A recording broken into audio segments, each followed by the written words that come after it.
गोल्डी मसाले लाए हैं फ्रेश लॉक टेक्नोलॉजी जो रखे मसालों को हर समय फ्रेश। गोल्डी मसाले।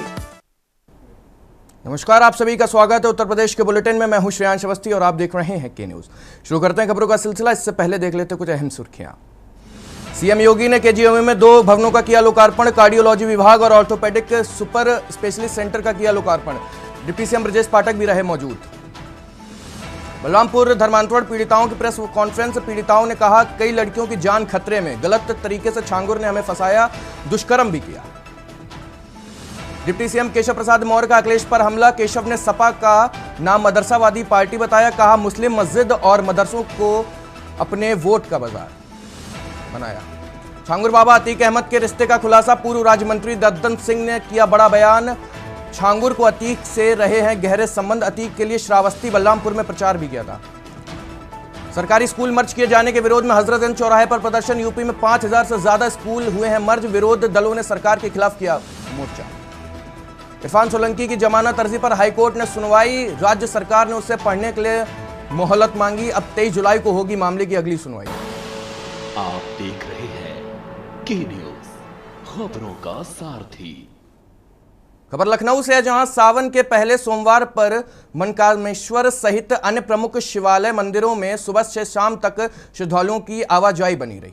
विभिन्न जिलों में चलकर बाराबंकी स्थित लोदेश्वर महादेव मंदिर जाने वाले कांवड़ियों का राजधानी में आवागमन बढ़ता रहा। इसलिए मनकामेश्वर मंदिर में सहित विभिन्न स्थानों पर सुरक्षा के कड़े इंतजाम दिखाई दिए। डीसीपी सेंट्रल ममता रानी और एडीसीपी ने मनकामेश्वर मंदिर परिसर का दौरा कर सुरक्षा व्यवस्था का जायजा लिया। पुलिस अधिकारियों ने सुरक्षा इंतजाम की जानकारी भी दी।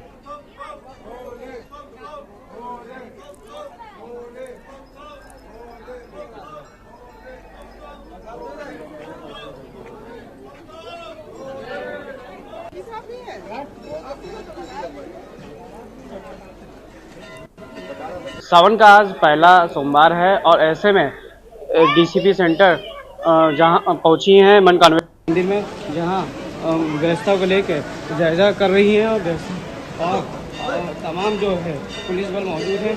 हमारे साथ डीसीपी ममता रानी मौजूद हैं। और मैम, आज आप व्यवस्था सावन को लेकर मनकामेश्वर मंदिर आई हैं, क्या व्यवस्था को लेकर क्या जाएगा? मनकामेश्वर मंदिर आज प्रथम सोमवार को सभी को बधाई। और यहाँ पे पहले से भक्तों के, श्रद्धालुओं के आने जाने की सुविधा में सुधार किया गया है। मंदिर के अंदर भी व्यवस्था की गई है कि श्रद्धालुगण आए और बाबा को जलाभिषेक करके निकलते रहें, ताकि भीड़ का प्रवाह बढ़ता रहे और सभी श्रद्धालु आसानी से आएँ और आसानी से पूजा अर्चन कर सकें। इसके अलावा रोड पे भी ट्रैफिक के लिए अलग व्यवस्था की गई है। गाड़ियां बाहर पार्क की जा रही हैं। जूते चप्पल भी बाहर ही रखवाने का प्रयास है, ताकि किसी भी तरह से श्रद्धालुगण को किसी प्रकार का कहीं कोई व्यवधान ना आए। बात करें कि जो भ्रमित खबरें हैं तो उनके लिए क्या? नहीं, भ्रमित खबरों पे आप ध्यान न दें। अगर कहीं से किसी को कोई बात संज्ञान में आती है तो तत्काल थाना प्रभारी से संपर्क करें, अधिकारियों से संपर्क करें, लेकिन स्वयं के स्तर से अन्य कोई निर्णय नहीं लेंगे और तत्काल सूचना देने से त्वरित कार्रवाई हो सकेगी। धन्यवाद। ये थी डीसीपी ममता रानी, जिनका कहना है कि खबरों पे वो ध्यान न दें। इसके लिए जो खबर भ्रमित फैलाएंगे उन पर कड़ी कार्रवाई की जाएगी। लखनऊ से के न्यूज़ के लिए अंकित मिश्रा। खबर लखनऊ से, जहां सावन माह की तैयारी को पहले सोमवार पर पौराणिक महत्व के बताए जाने वाले मनकामेश्वर महामंदिर में सुबह भोर पहरे से ही श्रद्धालुओं का तांता लगना शुरू हो गया। समय बीतने के साथ साथ दर्शन पूजन कर अपने आराध्य का अभिषेक करने पहुंचने वालों की संख्या बढ़ती रही। मंदिर के व्यवस्थापकों ने पिछले वर्षों की तरह पुलिस के सहयोग से शिव भक्तों की कतार लगातार दर्शन पूजन की सुविधा उपलब्ध कराई। इस दौरान मंदिर परिसर सहित आसपास का इलाका हर हर महादेव के जयकारों से गूंजता रहा। इसी तरह अन्य शिव मंदिरों और शिवालयों में शिवार्चन जारी रहा। सभी जगह श्रद्धालु स्त्री पुरुष और बड़े व युवा भगवान भोलेनाथ की भक्ति में मस्त होकर दर्शन पूजन करते दिखाई दिए।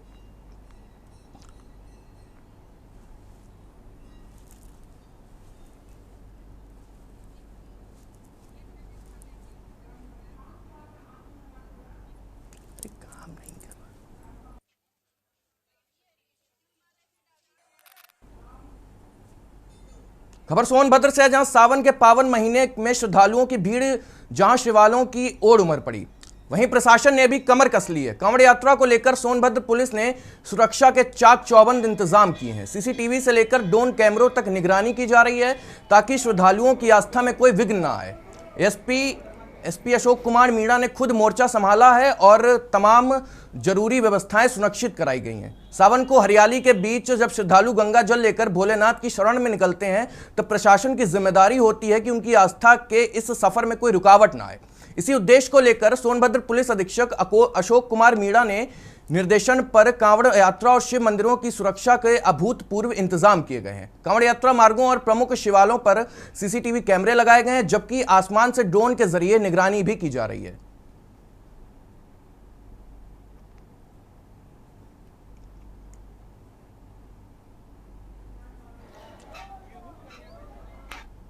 खबर बहराइच से है, जहां मामले को लेकर जिला लेखपाल संघ में रोष दिखाई दे रहा है।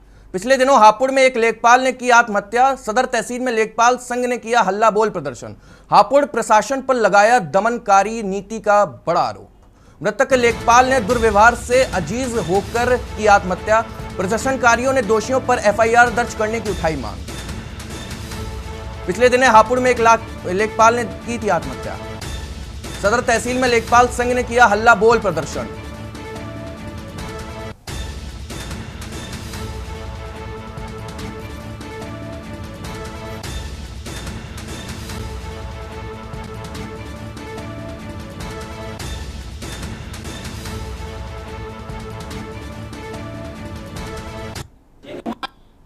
मैं उत्तर प्रदेश लेखपाल जनपद शाखा बहराइच के तहसील बहराइच का तहसील अध्यक्ष हूँ।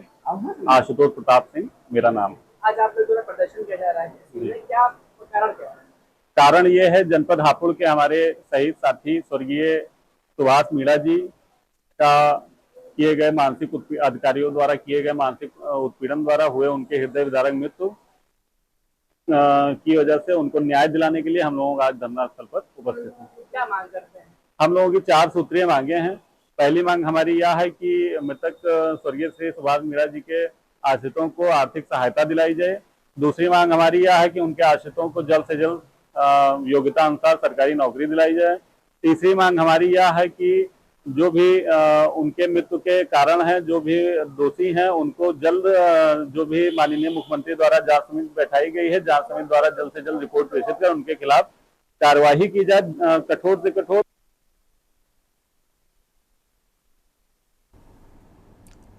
खबर सोनभद्र से है, जहां आफत में फंसा जामुन खाने गया 60 वर्षीय बुजुर्ग। गणेश खरवार घर में नदी के टापू पर पहुंचा था जामुन खाने। अचानक नदी में आई बाढ़ में नदी के टापू में फंस गया व्यक्ति। नदी में फंसे व्यक्ति को देख ग्रामीणों ने पुलिस को दी जानकारी। पुलिस ग्रामीणों के सहयोग से बुजुर्ग को निकालने में जुटी। दुद्दी कोतवाली के लांबी गांव का यह है पूरा मामला।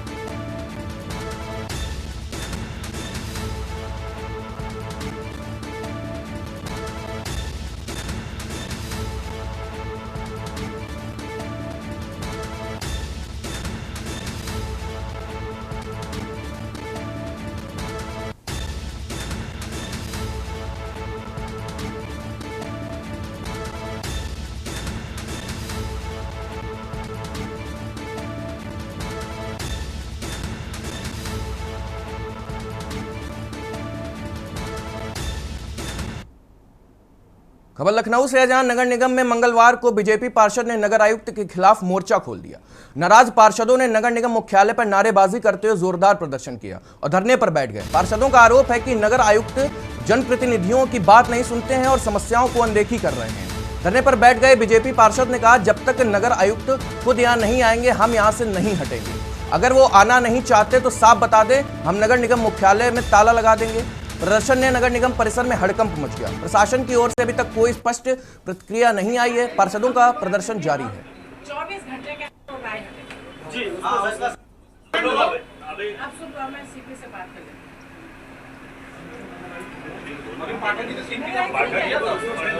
हम लोग पाठक के लिए बात हो गए थे, संस्था के लिए सीपी से बात।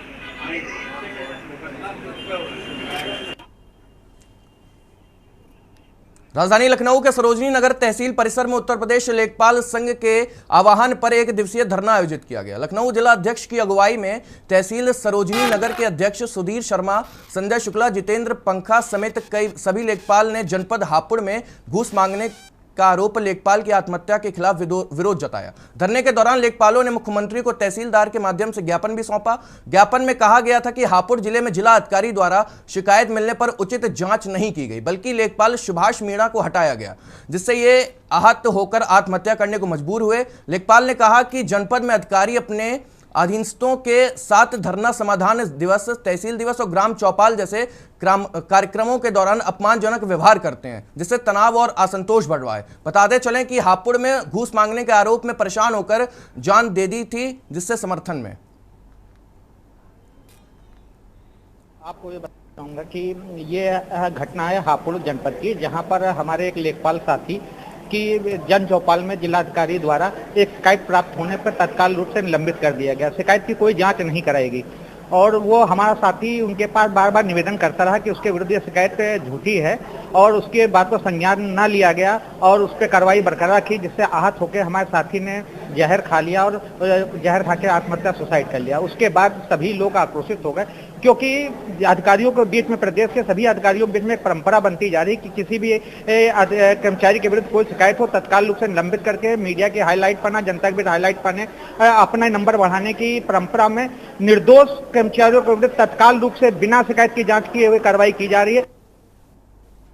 खबर लखनऊ से है, जहां पार्षदों में नगर निगम मुख्यालय पहुंचकर नगर आयुक्त गौरव कुमार के विरोध में प्रदर्शन कर नाराजगी जताई। प्रदर्शनकारियों ने पार्षद ने नगर आयुक्त के खिलाफ जमकर नारेबाजी करते हुए हंगामा किया। नगर निगम ने पार्षदों के प्रदर्शन के मद्देनजर भारी पुलिस बल तैनात रहा। प्रदर्शन की जानकारी पाकर महापौर सुषमा खरकवाल मौके पर पहुंची और समझा बुझाकर हंगामा शांत कराया। इसके बावजूद भड़के पार्षद दुर्घटना में किसी के होने मौत के बाद ही नगर प्रशासन के चेतने का आरोप भी लगाया, नाराजगी जताते रहे।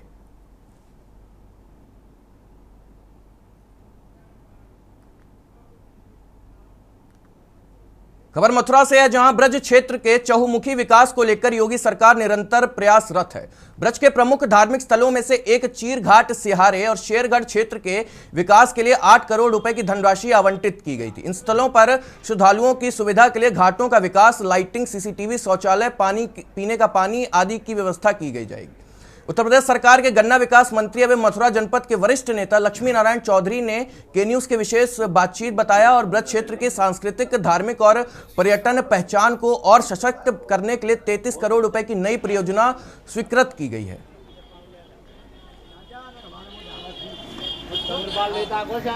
इस समय हमारे साथ बातचीत करने के लिए कैबिनेट मंत्री लक्ष्मी नारायण चौधरी जी हैं। मंत्री, इस बार कुबलावन के विकास के लिए योगी सरकार द्वारा बजट आया, क्या कहेंगे? अभी 8.5 करोड़ रुपए थोड़े दिन पहले अभी जारी हुए थे, जिसमें सीमेंटेड परिक्रमा कोकलावन शनिधाम की बन रही है। 25 करोड़ रुपए अभी जारी हुए हैं, जिसमें TFC बनेगी, जिसमें पार्किंग बनेगी और सौंदर्यीकरण होगा। इसी तरह से शाहराहा में चीरघाट के लिए 7 करोड़ रुपए जारी हुए हैं और इसी तरह से इकोसिस्टम भगवान कृष्ण की लीलाओं के लिए वहाँ ऊंचे गांव में 1 करोड़ रुपए जारी हुआ है। ये 41 करोड़ रुपए अभी ही सरकार से जारी हुए हैं। मुख्यमंत्री जी ब्रजभूमि का विकास अयोध्या और काशी की तर्ज पर ही करना चाहते हैं, इसलिए सभी विकास कार्य प्रारंभ हो रहे हैं। मंत्री, सावन का महीना चल रहा है, कावड़ियों को लेकर सरकार द्वारा क्या व्यवस्था की है?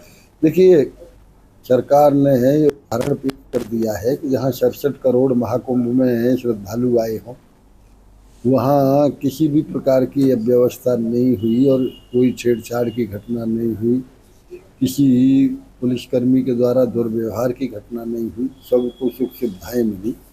इसी तरह से यहाँ मिनी कुंभ हमारा गोवर्धन में अभी मुड़िया पुण्यों का लगा, उसी तरह से अब कावड़ियों का पूरी सुख सुविधाएं समस्त कावड़ियों को भी दी जा रही है। गोवर्धन में भी सभी ब्रजवासियों ने भी और हमारे प्रशासन ने भी इतना अच्छा प्रबंध किया कि किसी प्रकार किसी को कोई कहीं कष्ट नहीं हुआ। सब भंडारे भी लगे, सबको भोजन प्रसाद का वितरण भी हुआ। कोई दुर्घटना नहीं हुई, किसी प्रकार की छेड़छाड़ की घटना नहीं हुई, किसी पुलिसकर्मी ने कोई दुर्व्यवहार नहीं किया, इस तरह की कोई शिकायत नहीं हुई और इतनी अच्छी व्यवस्था रही कि अब के श्रद्धालुओं ने पूरी तरह से सराहा है। मंत्री बिहारी कॉरिडोर को लेकर लगातार जो गोस्वामी परिवार है विरोध कर रहा है, उसके लिए क्या कहेंगे? ये सेवायतों में भ्रम है। वो ये समझते हैं कि उनके सेवा कार्यक्रम में किसी तरह का हस्तक्षेप सरकार करेगी। सरकार का कोई इरादा नहीं है। मैं जब मंत्री था इस विभाग का, उससे पहले अखिलेश जी स्वयं बिहारी जी और गिरिराज जी और बरसाना के श्री जी मंदिर को अधिग्रहण के लिए कानून वो कैबिनेट से प्रस्ताव पास कर गए थे, मैंने लागू नहीं किया। इस सरकार की मंशा साफ है। जहाँ हम मंदिर बनवा रहे हैं वहाँ हम मंदिरों को कोई सरकार लेगी। सेवायतों के कार्यक्रम में किसी प्रकार की कोई हस्तक्षेप नहीं होगा। जो ज़मीन खरीदी जाएगी बिहारी जी के ट्रस्ट से, एफिडेविट दिया है, बिहारी जी के ट्रस्ट के पैसे से खरीदी जाएगी, जिससे बिहारी जी ही मालिक रहे। केवल सरकार सुख सुविधा के विकास कार्य करेगी। इस समय हमारे साथ कैबिनेट मंत्री लक्ष्मीनारायण चौधरी हैं। उन्होंने बताया कि योगी सरकार देश के विकास के लिए लगातार कार्यरत है और उन्होंने मुड़िया पूनम मेलों को लेकर जो मथुरा पुलिस प्रशासन है उसकी भी सराहना की। मैं अपने सहयोगी के साथ सुशील चौधरी के न्यूज़ मथुरा।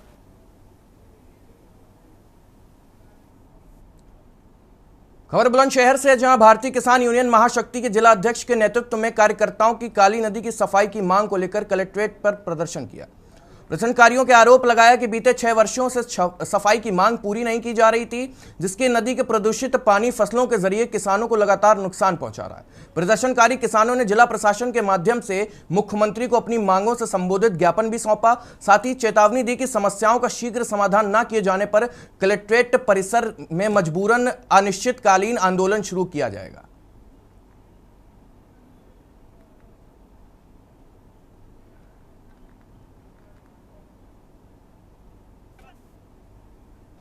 खबर लखीमपुर से है, जहां कमलापुर में सोमवार सुबह विवाहित अंजलि पत्नी संगम का शव घर के अंदर संदिग्ध परिस्थितियों में पाया गया। मौके पर पहुंचने के बाद मइका पक्ष के ने मौत की जानकारी पुलिस की सूचना दी। मौके पर पहुंची पुलिस ने शव को पोस्टमार्टम के लिए भेजा। साथ ही मृतका के भाई रंजीत की तहरीर के आधार पर मामले की जांच शुरू कर दी गई है। सदर कोतवाली के प्रभारी हेमंत राय ने बताया कि तहरीर व पोस्टमार्टम रिपोर्ट के मद्देनजर आगे जांच की जाएगी।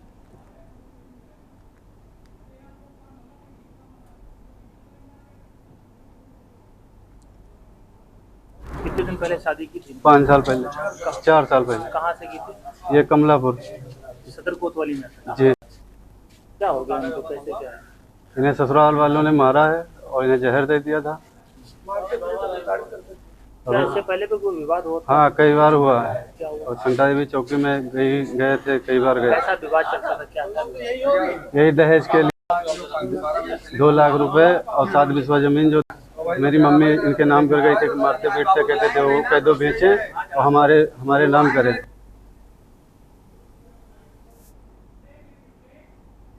फिलहाल वक्त हो चला एक छोटे से ब्रेक का, जल्दी लौटेंगे। आप देखते रहिए के न्यूज़ इंडिया। आप देख रहे हैं के न्यूज़। ब्रेक के बाद आप सभी का स्वागत है। अगली खबर की ओर रुख करेंगे। जौनपुर से, जिले के हर थाना क्षेत्र से मारपीट और हिंसक घटनाओं के बढ़ती तादाद में आम जनता में दहशत फैला दी है। खासकर मनबड़ और दबंग प्रवृत्ति के लोगों पर पुलिस का शिकंजा डोला पड़ता नजर आ रहा है। ताजा मामला जलालपुर थाना क्षेत्र के चक्के टेनकुटरा ईंट भट्टे के पास का है, जहां पुरानी रंजिश को लेकर नकाबपोश दबंगों ने एक युवक को बेरहमी से पिटाई की। घटना सुनियोजित की और सोशल मीडिया पर तेजी से वीडियो भी वायरल हो रहा है। वीडियो सामने आने के बाद पुलिस की कार्य प्रणाली पर सवाल उठने लगे हैं। स्थानीय लोग डरे हुए हैं क्योंकि आरोपी अभी तक फरार है। हालांकि पुलिस कप्तान शिकायतों पर त्वरित कार्रवाई करते हैं, लेकिन अपराधियों में कानून का डर दिखाई नहीं देता है। इसकी एक बड़ी वजह यह भी मानी जा रही है कि आज के समय में पुलिस भर भी सख्ती बरतने की पाबंदी है। पहले जहां पुलिस अपराधियों में सख्ती से निपटती थी, वहीं अब कार्रवाई के डर से वह नरम रुख अपनाती है। शांति भंग की धाराओं में कार्रवाई से अपराधियों का मन टूटने के बजाय और बढ़ता जा रहा है, जो कि कानून व्यवस्था के लिए एक गंभीर चुनौती बनता जा रहा है।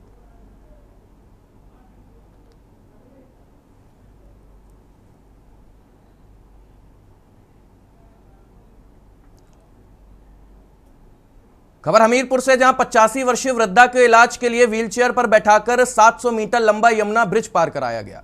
यह वीडियो सोशल मीडिया पर तेजी से वायरल हुआ। मरम्मत के कारण ब्रिज पर वाहनों का आवागमन बंद था, लेकिन जिसके चलते वृद्धा को कठिनाई हुई। वृद्धा को कानपुर मेडिकल कॉलेज में ले जाया गया, लेकिन इलाज के दौरान उनकी मृत्यु हो गई। बताया जा रहा है कि वृद्धा ने इलेक्ट्रॉल एनर्जी ड्रिंक के बहकावे में जहरीली पदार्थ खा लिया था। यमुना ब्रिज पर बेरिंग रिपेयरिंग का काम जारी है और 19 व 20 जुलाई को ब्रिज फिर से बंद रहेगा। इस वायरल वीडियो की के न्यूज पुष्टि नहीं करता है।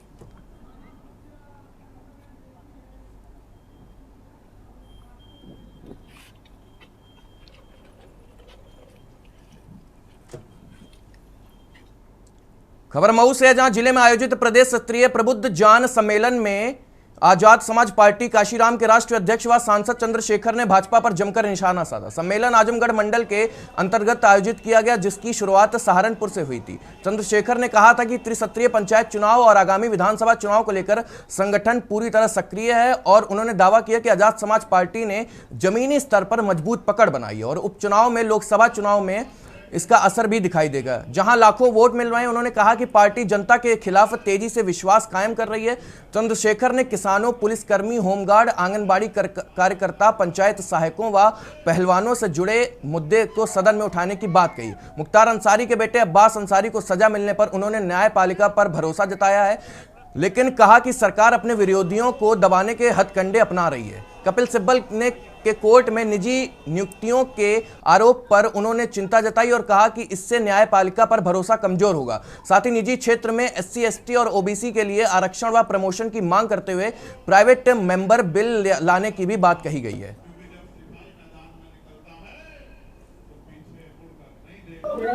जो प्रदेश स्तरीय हमारे प्रबुद्ध जन सम्मेलन चल रहे हैं मंडल वाइज, जो सहारनपुर से शुरू हुए और आज 10वां सम्मेलन आजमगढ़ मंडल का मऊ में था। उसी सम्मेलन में शामिल होने के लिए और त्रिस्तरीय पंचायत चुनाव, संगठनात्मक शक्ति और आने वाले विधानसभा चुनाव की तैयारी किस तरह की चल रही है, उसी की जानकारी के लिए मैं यहाँ आपके बीच हूँ। मेरा ये मानना है कि पिछले 2 साल में आजाद समाज पार्टी काशीराम ने जमीन पे बड़ा संघर्ष किया है और वो अपनी राजनीतिक शक्ति का एहसास उन्होंने उपचुनाव में भी और लोकसभा चुनाव में 2 सीटों पर लड़कर, तो आजाद समाज पार्टी बहुत तेजी से लोगों के मन में विश्वास बना रही है। चाहे पुलिस का मामला हो, होमगार्ड का मामला हो, चाहे PRT के जवानों का मामला हो, चाहे आंगनबाड़ी बहनों का मामला, भोजन माता हो, तमाम सब जितने भी ग्राम पंचायत सेवक हों, पंचायत सहायक हों, सबके विषय को पार्लियामेंट में आजाद समाज पार्टी के द्वारा उठाया जा रहा है।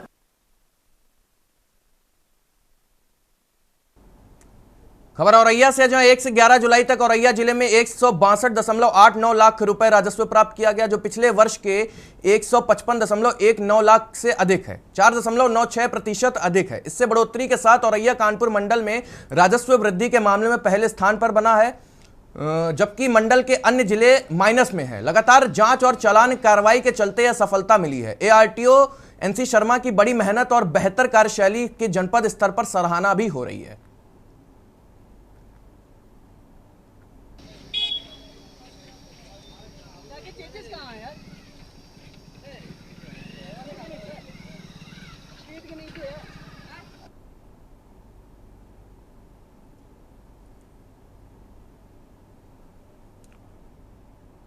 खबर हमीरपुर से है, जहां मुख्यालय स्थित यमुना पुल को लेकर एक बार फिर जिला प्रशासन की व्यवस्थाओं पर सवाल खड़े हो गए।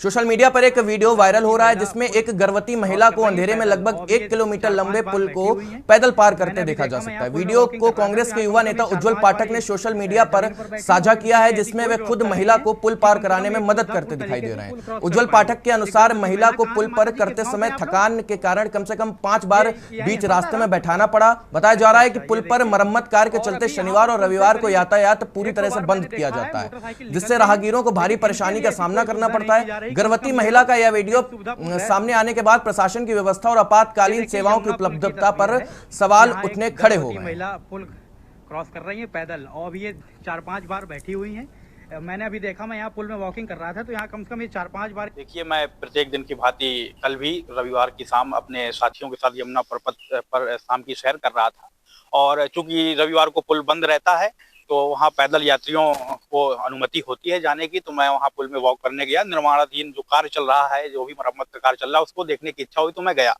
तो मैंने पुल के मध्य में पाया कि 3 महिलाएं बैठी हुई थी, जिनमें से मैंने उनसे बातचीत की तो पता चला उनमें से एक महिला गर्भवती है और साधन के अभाव में कहीं ना कहीं प्रसव पीड़ा से पीड़ित है और उसको जाने में दिक्कत हो रही है, चलने में दिक्कत हो रही है। कम से कम मैंने उसको देखा 3 से 4 बार उसे उस पुल पर बैठ। नेशनल हाईवे 34 जो सागर को कानपुर से जोड़ने का काम करता है। आपको बता दें ये हाईवे हमीरपुर से होकर गुजरता है। इस हाईवे पर बने यमुना पुल का मरम्मत कार्य इन दिनों चल रहा है। आपको बताएं जब से ही ये मरम्मत कार्य शुरू हुआ है वाद विवादों का सिलसिला भी इसके साथ चला आ रहा है। देखिए, मैं प्रत्येक दिन यमुना परिपथ में शाम को वॉक करने जाता हूँ, शाम की सैर करने जाता हूँ। कल पुल बंद था, खाली था और पैदल लोगों की, यात्रियों की अनुमति थी, तो मैं अपने साथियों के साथ पुल में वॉक करने गया और वहाँ जो चल रहा है काम को देखने गया तो मैंने पाया कि पुल के मध्य में 3 महिलाएं जमीन पर बैठी हुई हैं और मैंने जब उनसे पूछताछ की, बातचीत की, संवाद किया तो पता चला कि उनमें से एक महिला गर्भवती है, जिसको कहीं ना कहीं संसाधनों के अभाव में चलने में असमर्थता हो रही है और प्रसव की पीड़ा से वो महिला पीड़ित है। तो मैंने उनसे बातचीत की, मैंने उनकी समस्या जानी और ये भी पूछा आप किस गांव से हैं। उन्होंने सब पूरी जानकारी दी जो कि मैंने आपके चैनल को भी जानकारी भेजी। और इसके अलावा जब मैंने वहां देखा कि वो महिला बराबर दर से करा रही है, लेकिन किसी भी प्रकार की कोई ऐसी व्यवस्था नहीं की गई जिससे वह महिला अपनी उस संवेदनशील परिस्थिति में सहूलियत पूर्वक पुल क्रॉस कर सके। हम प्रशासन से केवल इतनी मांग करते हैं कि आप स्ट्रक्चर की व्यवस्था कर दीजिए, व्हील चेयर की व्यवस्था कर दीजिए या एम्बुलेंस को इजाजत दे दीजिए, क्योंकि पुल के पास ये क्षमता है कि इस तरह की गाड़ियां निकल सकें। ये थे हमारे साथ कांग्रेस युवा नेता उज्जवल पाठक जो दावा कर रहे हैं कि बीती रात अंधेरा होने के चलते पुल पे बाइक तो फर्राटा भर रही हैं, लेकिन वहीं जो गर्भवती महिला है उसको पैदल ही पुल पार करना पड़ रहा है। सिद्धार्थ द्विवेदी, के न्यूज इंडिया। फिलहाल उत्तर प्रदेश की खबरों में मेरे साथ इतना ही। आप देखते रहिए के न्यूज इंडिया। आप देख रहे हैं